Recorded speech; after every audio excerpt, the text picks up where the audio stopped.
Nakakaiyak na mensahe ni Nanay Hansel para nga po dito kay Viancy Basher, sapol na sapol. Mukhang may kalalagyan na si Pedring. Bago nga po natin tuluyang panoorin yung kabuang video, ako muna sa inyo'y bumabati ng isang magandang araw at gabi saan mang sulok ng mundo.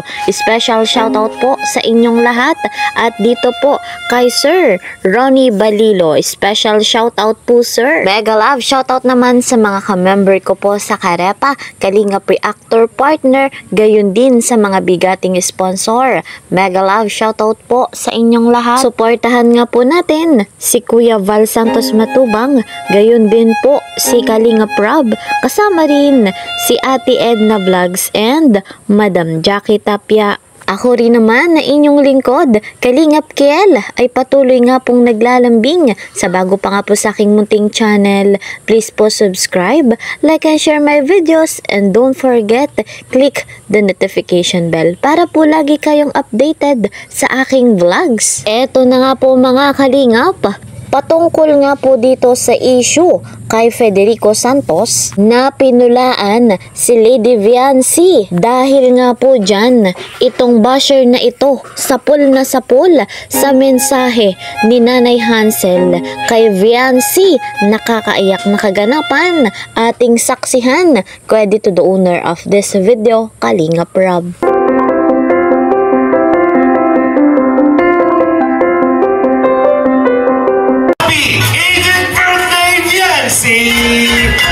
Happy birthday to you.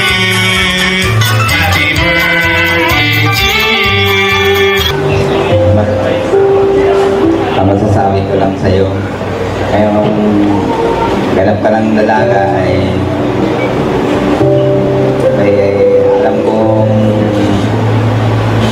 alam mo na ano mo, nasa tamang edad ka na, kaya mo na ang sarili mong desisyonan. Pero nandito pa rin kami nagsusuporta sa iyo. Kaya kung ano man ang ano mo, yung mga pangarap mo sa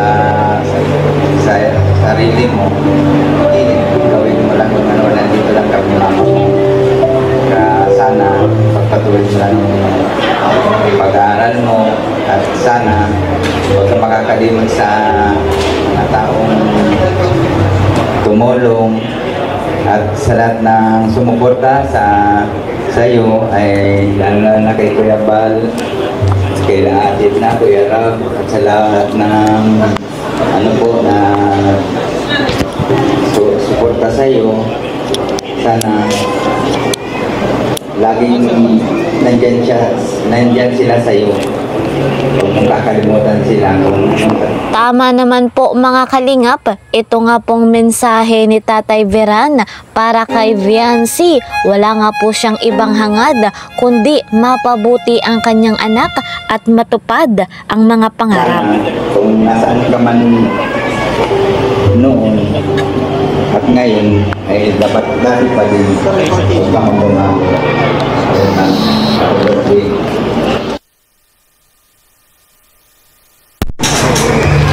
Happy birthday na. Una-una sa lahat, nagpapasalamat ko sa Panginoon kasi binigyan kami ng napakaganda at napakabait. Ang importante po sa lahat, napakabait. Sana kahit ano mangyaring dumating sa buhay natin, kahit na marami ka nang nakakaptan na higit na. Huwag kang, una sa lahat, huwag kang magbabago, lalo na sa mga tao na naging mabuti para sa iyo. Kahit yung mga hindi naging mabuti para sa iyo. Sabi ko diba sa iyo, lagi ka lang nasa baba, kahit na alam natin na maraming mga tao na yun ang tumarating sa buhay natin na minsan nasasaktan tayo, pero ang para sa akin lang, pagsubok lang yun sa'yo. Saka kahit na ang ganun sila, huwag sa kanila kung bagkus, magpakababa pa tayo sa kanila.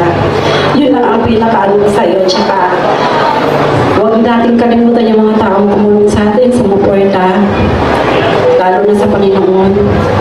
Kila Kuya Bal, kay Kalinga Prab, at lalo na sa mga sponsor mo na kung hindi dahil sa kanila, wala ka ngayon sa sitwasyon natin na ito. Yung mga nagdaan na masaya kami para sa iyo. Sana makapagtapos ka ng pag-aaral. 18 ka na na.